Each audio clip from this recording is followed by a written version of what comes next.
welcome, ladies and gentlemen, to an edition of your show, Politics This Week. And I remain your one and only Daniel Honour, and with me today is a wonderful, fantastic person. I don't know what happened. I think something must have happened. We've not seen him. He hasn't been around for a I underwent a rebranding, so I'm no longer the sports engineer. You may now address me as the political engineer. Yeah, well, you would have seen him. If you're familiar with the show Sports Planet, you would have seen him there. Yeah, so this is my good friend Etinosa. Now he'll be joining me this week for a very, very important and very interesting topic we have today, and it is the Trump way, the only way for 2019. What that means is that can a politician use the Trump strategy, to actually win in the 2019 polls? We copy a lot of things from the West, but is that something a politician could use or maximize to his own advantage? Because what I'm saying this before I'll get to Etiosa is that Trump was not a politician, no experience. He didn't have the kind of money the money bags had in US politics. And he changed the dimension, the scope of American politics, probably forever. He went in, lambasted everybody, loudmouthed, talked, and he won the election. And I'm saying because in Nigeria, everybody say, well, if you have money, you can't win. Exactly, hide your face. And you just don't even bother showing up. If you don't have money, a godfather, spiritual powers, whatever that means. I know. So what I'm saying is that can someone really employ that strategy to bring it, to use it, create chaos in the polity, because another thing that struck me what Donald Trump did was that he was in a presidential field of over 12 candidates in Republican that were running for the Republican nomination, and his strategy worked because he needed to get that attention to himself. He couldn't. Everybody was too crowded, so you need to create a brand for yourself. Just winning the Republican ticket was a huge achievement in the first place. Exactly, winning it was big for him. And that's one thing, because INEC came out and said we already have 68 political parties in the country, with 100 more looking to register. So if you really, exactly 168, so if you really want to make a mark, if you're not just going there to be counted among the numbers, if you want to really make an impact, you need to really do something that will get you attention. So some people will know this guy is serious. So my point is, do you think it's a strategy that can work in Nigeria? Okay, so I think the first thing we should do is talk about what is the Trump way exactly. Okay, so the Trump way is basically two or three things. So the one thing is to get massive attention. Trump has built his business based on publicity. He's a master publicist. He knew that to make a name for himself in the Republican field, where there were like 12 candidates, he needed to get attention. He needed to say crazy things that people were afraid to say. Or people were looking for somebody to actually lead them. Just like we discussed what Nnamdi Kanu did, coming in. It was speaking out of mind of people who felt they didn't have the power to. Who had no voice. So you have to be the voice of people. You need to really say it as it is. And people need to see you as someone that is an outsider. Because that was the word that was working for him. He was an outsider. So you want to come on and say, okay, I'm not part of this elite, these cabals. I'm like one of the people. I feel your pain. You understand? I know how to bring about this change that you are crying for. I think so. It's very interesting that.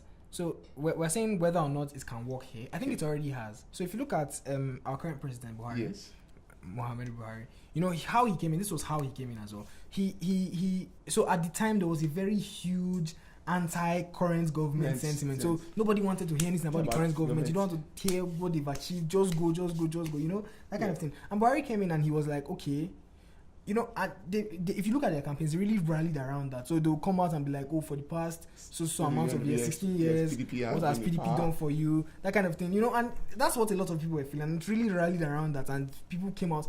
Okay, again, we can now argue about whether or not the election was free and fair. But still, you could see that people had a lot of support. Exactly, there was massive support for the guy because of that. That's essentially the Trump style. We could also call it the Buhari style. Yes. But that, and I think that's actually the only way to win. Like you said, you have to gain attention. Yes. A lot of times, a lot of these candidates, they are just not to swear, but they're just beating around. Yeah, they're not pacifists. Yeah, tiptoeing around the issue. I think for me, another thing that will work. I think one advantage Buhari had, he had people rallied around him who were able to. He got a lot of financial support. People were sponsoring him. People like Amechi, Tinubu, and the rest of them. But my point is, because quite as it stands now, people are saying APC. I don't know if it's strong, but people are saying APC and PDP are virtually the same. Well, understand? I mean, So I mean, this now gives room, and people are saying we need a third alternative. My point is this now. For that third alternative, who does not have the kind of money, because if you're looking at money, you're looking at PDP, APC, they're the ones that have majority of the states. The majorly two big parties in the country. But for a party without a base, without much support, without much financial backbone. Sorry, but do you think a third party can go? I mean, I can. So Trump, for example, did not go out and come out do to a third party. party. You know, Yes. he operated within the confines of the Republican. So don't you think a new candidate like that should come under one of these two the problem, parties? and that's why it's very hard. The problem is that these two parties are not. You can't be free and fair primaries. So, for example, Donald Trump won because it was a free and fair primary. Okay. But here's the party we always look out for its best interest. Yes. So if you come out and you have the support of the people, they're going to make you their primary. That's true. So that's why I said from now till whenever their primaries will be, if he can, and that's one thing Trump did. Even before they went for the primaries, he was already campaigning. He came out, he announced, "I'm running," and he began his campaign. He began to rise in the polls. So I think if the party sees that, well, you are doing good, you are rising in the polls, they could use you. But that's why I said you have to be smart enough to know you are. Many people now are fighting for, because APC will probably go with Buhari again. Well, PDP are looking at Atiku and this guy, Sule Lamido. Those are the two they are looking for. So if you want to displace neither these two, of them are really outsiders. Really. Yes, they're not exactly. So if you are really looking to displace these two big weights, you need to be really serious. You need to be very, very serious. You need to think outside the box. Exactly. And you need to know what you are getting yourself into, because most times people think, okay, it's not easy. You need to be ready. You need to go all in. You can't put one leg in, one exactly, leg. You have to be fully in and say, okay, I'm doing this. Give your best. So, but here's the thing. Do you think, so for example, all about this not too young to run and all that, but do you think there's any 35, okay, let's not make it too hard, any 40 or under person who is capable of doing this, going all in, saying what needs to be said, voicing what people cannot voice, who is capable of that kind of courage? Right now, I have to be respectful to a lot of people, because many people really follow this book I'm going to mention, but right now, as I'm seeing it now, I don't think there's such a person who is under 40, under 30, or whatever it may be, that I feel is capable to lead. Because it's one thing is to run an election. No, but capable of leading, we've not even gotten there yet. It's capable of winning the election. Capable of generating that kind of support. I don't think so.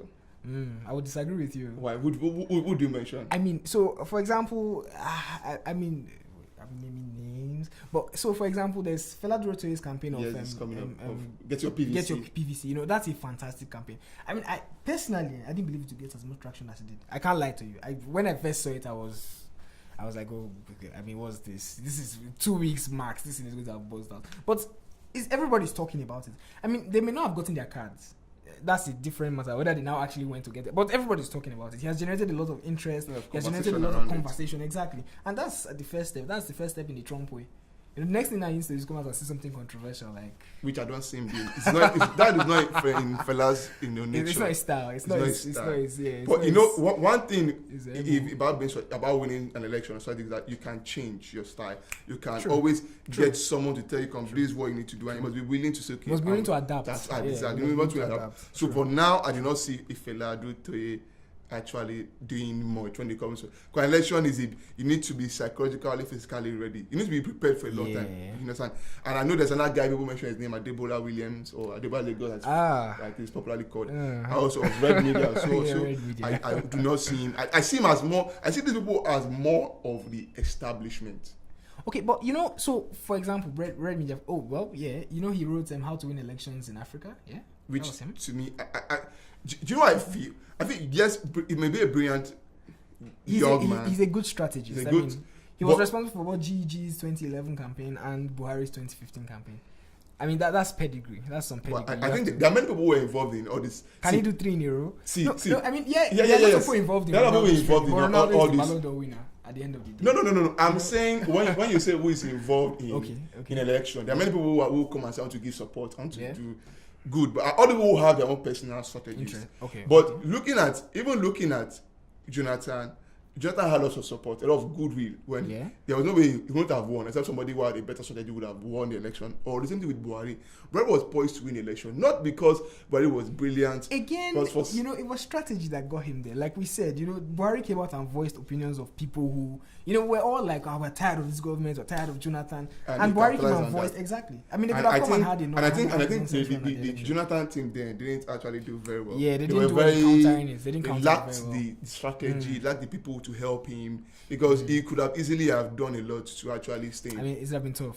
It would have been tough, because there was already the baseline. Like I said, there was already the baseline anti-Jonathan sentiment. So but I think now it is going to be hard, because now the country is now divided in terms of opinion. In terms of opinions about people who want Buhari to stay, and people who don't want him. So it's going to be tougher. It's going to be much tougher now. So somebody who's going to come is going to be somebody who's going to be very radical and say, "Come, this."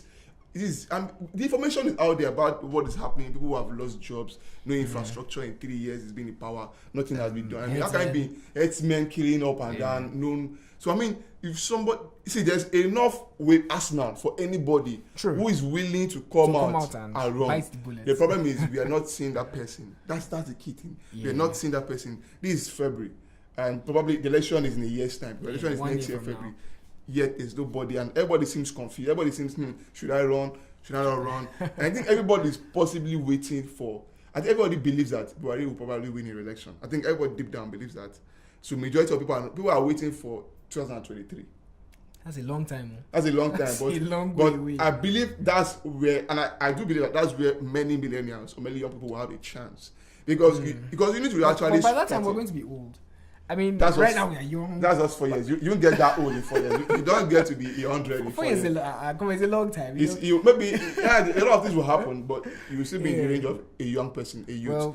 I think even me looking at it realistically, 2023 is what I believe should be the time that a young person now, because you just have should be planning for. Because you have enough time. Let's wake up. You need to plan. You start to build your presence.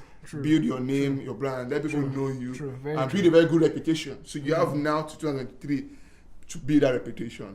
And you also need to look at another reason that Trump actually worked very well is that he wasn't actually fighting an incumbent. Because unlike here in Nigeria, where you can easily fight an incumbent, people that even fitting, people that even someone even hated more than him. Exactly. So he worked. His only real problem was to get the Republican nomination. He fought, and he had a lot of people too that people didn't like. People like Bush, people think he was going to win, but because of what his brother had done, the senior Bush, I mean, he just killed his own candidacy, and made it open for Trump. But was his senior brother Democrat? No, Republican. They both in Republican. George Bush, and him was Jeb Bush, and so Trump came in where it was like an open playing field for everybody. So I think 2023 is when. For young people, a young person, that's what we should be targeting. That's what should be targeted, because probably by then Buhari would have, hopefully, if he does win, he would have been getting through to his second term. But here's a quick question. So, do you think? I mean, it's purely opinion, purely speculation. But do you think that maybe this is what Fela Durute is going for? Maybe he's not going to run for this one. I think he's actually just laying groundwork. If he's laying groundwork for 2023, that will be brilliant on his part. That will make more sense. So you can start now and building. That's what Trump did. Has always been talking about politics and even before he ran. So if he starts now doing so many social campaigns about politics and get people enlightened, the young people, and get his name out there, brilliant. That will be fine. But I don't see FD being too opinionated. I don't think he will. He needs to be. If you just look at all the people that are loved in politics today, especially in opposition. Look at the Fayose, very opinionated. He does what he wants to do. People love him for that. Hate him or love him, he has opinion. He has more fans in the Southeast than he has in the Southwest. He has more fans because people just love him for what he's doing. Stand up to Buhari, look at Nnamdi Kanu's and the rest. So when you stand up again, especially when people don't even like the person in power, you are drawing people to yourself. So if he intends to run, he needs, and he intends to win, not just run, he intends to win. He needs to do that. He needs to say, this is what I feel on this issue. This is not. I'm not trying to sit in the middle of the fence. I am here. This is where I am. People are going to hate you. People are going to love you. All right, guys. So, what do you think about what we've discussed? Is it Trump way the way for our politicians to go come 2019 or even 2023? Let us know. You can also visit our site to get more on these interesting topics and other subjects as well on www.amori.ng.